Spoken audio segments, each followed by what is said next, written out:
چقدر خوب بود اگه همه چیزو میشد نوشت. اگه میتونستم افکار خودمو به دیگران بفهمونم، میتونستم بگم نه، یک احساساتی هست، یه چیزایی هست که نمیشه به دیگران فهموند، نمیشه گفت. آدمو مسخره میکنه. هرکس مطابق افکار خودش دیگران قضاوت میکنه.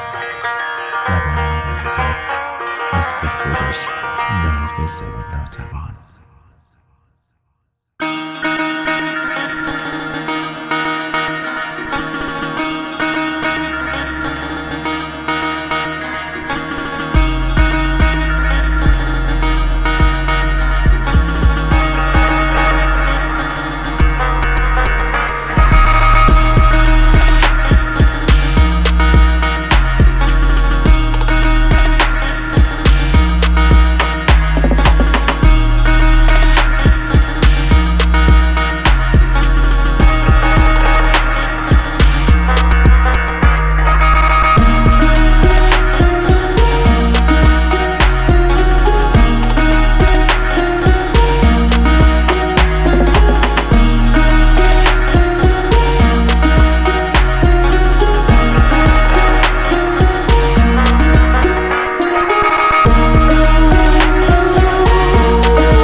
نازلی بهار خنده زد و ارغوان شکفت.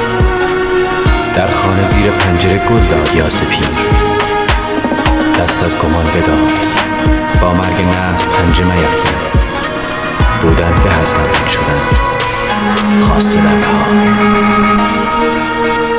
نازلی سخن نگفت، سرافراز دندان خشم بر جگر خسته بست.